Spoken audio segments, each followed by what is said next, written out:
안녕하세요. 수요일 비탐성에 나오신 모든 빛의 성도님들.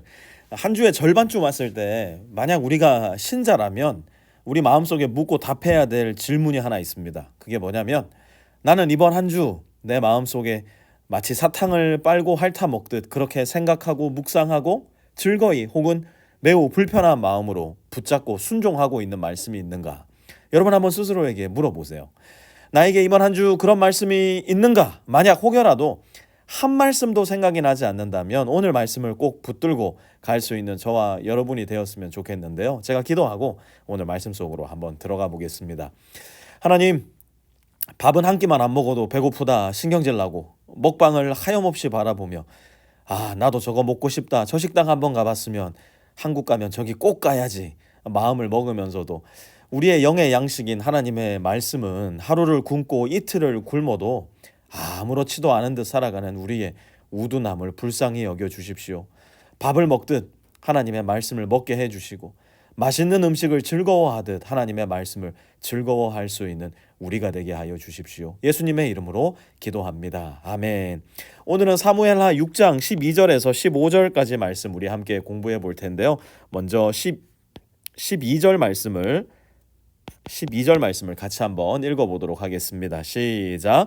누군가가 오벳 에돔의 집에 하나님의 궤를 보관하였기 때문에 주님께서 오벳 에돔의 집과 그에게 딸린 모든 것에 복을 내려주셨다는 소식을 다윗 왕에게 전하였다. 그리하여 다윗은 기쁜 마음으로 가서 하나님의 궤를 오벳 에돔의 집에서 다윗 성으로 가지고 올라왔다. 궤를 옮길 때에 그는 큰 축제를 벌였다. 아멘. 여러분, 월요일과 화요일 비탐성 말씀 기억나십니까? 다윗은 기럇 여아림 사무엘 하에는 바알라라고 불리는 지역에 70년간 머물러 있었던 하나님의 궤를 이제 어디로 옮긴다고요? 다윗성으로 자기가 머무는 곳으로 가지고 올라오려 했습니다. 하나님의 궤는 이스라엘과 하나님이 함께 하신다는 가장 명확하고도 분명한 상징성을 갖고 있는 거룩한 물건이었기 때문에 이제 이스라엘의 공식적인 왕이 된 다윗이 하나님의 궤를 다윗 가장 가까이에 두고 싶었던 것은 어찌 보면 당연한 일이었어요. 그런데 그 궤를 바알라에서 다윗성으로 옮기는 중에 무슨 일이 일어납니까? 소위 궤의 책임자 우사라는 사람이 그만 그 자리에서 즉사하고 맙니다. 분명 축제의 현장이었는데 축제의 현장이 순식간에 공포와 절망의 자리로 뒤바뀌는 순간이었어요. 다윗 역시도 얼마나 두렵고 무서웠던지 이 궤를 다윗성 예루살렘으로 옮길 생각을 하지 못하고 중간에 바알라에서 어디로 옮겨지느냐, 인근에 있었던 오벳 에돔의 사람의 집으로 반강제적으로 이 궤를 옮겨놓게 됩니다. 자, 그런데 이 오벳 에돔의 집에 무슨 일이 일어났다고 기록이 되어 있습니까? 하나님께서 오벳 에돔의 집뿐만 아니라 그에게 딸린 모든 것에 복을 내려주셨다는 소식을 전해 듣게 됩니다. 그리고 그 소식을 전하는 이야기로 오늘 말씀이 시작되고 있는 거예요. 다윗은 마침내 깨닫습니다. 하나님의 궤, 이 하나님의 궤 자체가 문제가 아니라 하나님의 방법대로 이 궤를 옮기지 않은 우리가 문제였구나. 하나님의 임재를 두려워할 것이 아니라 하나님의 임재를 우리 스스로가 조작하고 조정하려고 했던 것을 두려워해야 되는구나. 다윗은 이 사건을 통해 하나님을 더 깊이 배우고 알고 이번에는 하나님의 말씀대로 하나님의 궤를 옮길 계획을 세우는데요. 13절 한번 볼까요? 같이 읽어봅니다. 시작. 다윗은 주님의 궤를 어떻게 했다고요? 맨 사람들이 이번에는 주님의 궤를 수레에 실지 않고 우사가 죽임당한 불순종의 방법을 쓰지 않고 하나님의 말씀대로 궤를 맨 사람들로 하여금 하나님의 궤를 옮기게 합니다. 여러분 잘 기억하시기 바랍니다. 하나님은 하나님의 영광을 절대로 다른 이들에게 빼앗기지 않으시는 분이에요.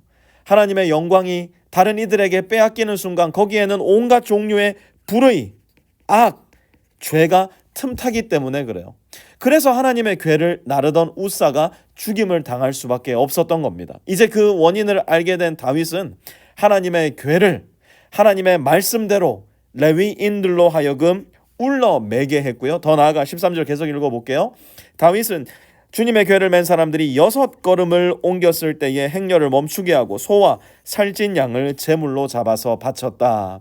오벳 에돔의 집에서부터 다윗성까지의 거리가 얼마인지는 정확히 알 수가 없습니다.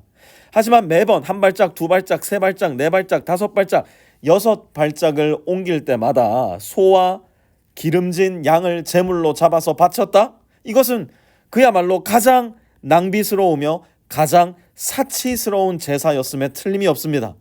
도대체 다윗은 어떻게 이런 제사를 생각할 수 있었을까요? 도대체 다윗은 어떻게 이런 예배를 드릴 생각을 했을까요? 이유는 간단해요.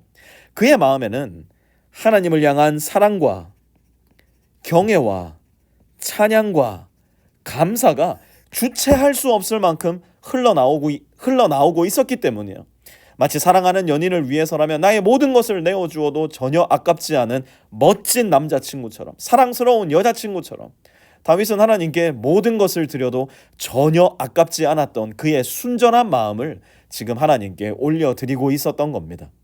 이것이야말로 우리 주 예수 그리스도께서 우리에게 말씀하신 신령과 진정으로 예배하는 예배자의 마음이 아닐까요? 2렙돈을 하나님께 드렸을 때 예수님이 주목하시고 그 과부를 칭찬하셨던 것처럼, 순전한 옥합을 깨트려서 예수님의 머리에 부었을 때 잘했다, 이 여인의 이야기가 모든 세대를 거쳐 전해질 것이다 칭찬해 주셨던 것처럼, 우리도 주님 앞에 그야말로 낭비스럽게, 사치스럽게, 주님, 나는 내 모든 것을 다 드려도, 나는 주님 앞에 모든 것을 다 내어놓아도, 심지어 내 생명을 드려도 아깝지 않습니다. 그 사랑과 경애와 찬양과 감사의 마음으로 예배할 때 하나님은 우리의 삶을 가장 아름답고 가치 있고 의미 있는 인생으로 빚어가시고 가꾸어 가시는 거예요. 14절 15절도 한번 읽어볼까요? 같이 읽습니다. 시작. 그리고 다윗은 모시로 만든 에봇만을 걸치고 주님 앞에서 온 힘을 다하여 힘차게 춤을 추었다.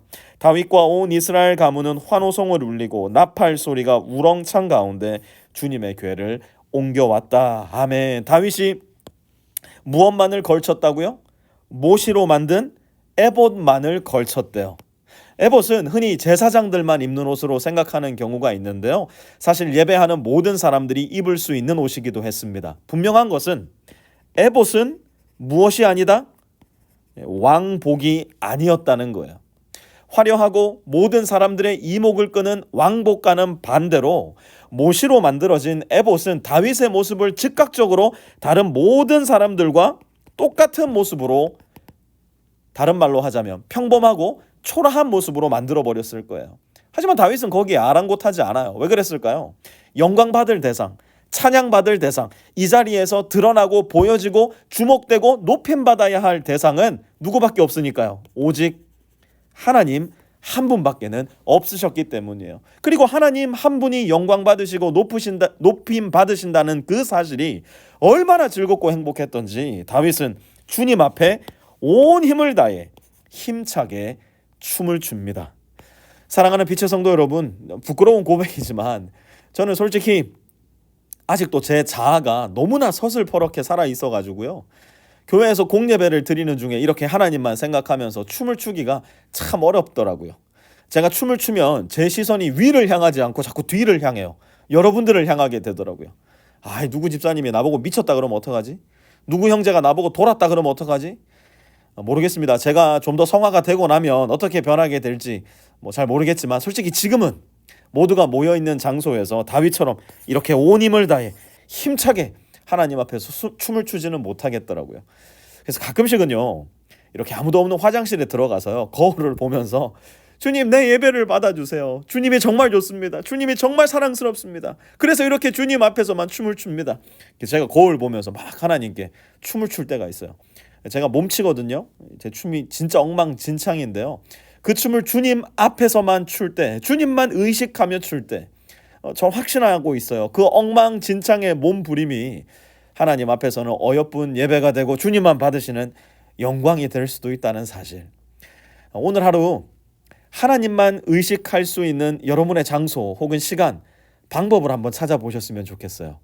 어떤 분들에게는 지금 이 시간이 그런 시간, 또 하나님께 영광 올려드리는 그런 방법 될 수 있을 것 같고요. 또 어떤 분들에게는 말 그대로 오늘 다윗이 했던 것처럼 이 춤, 온 힘을 다해서 하나님 앞에 힘차게 주는 춤, 혹은 어떤 분에게는 노래가 될 수도 있을 거예요. 어떤 분들에게는 기도가 될 수도 있을 것 같고요. 아니면 아름다운 봄 경치를 창밖으로 내다보면서 하나님 이 봄을 우리에게 허락해 주셔서 감사합니다. 그 시간이 될 수도 있을 거예요. 따스한, 자꾸 이게 왜 지우개로 지워지죠?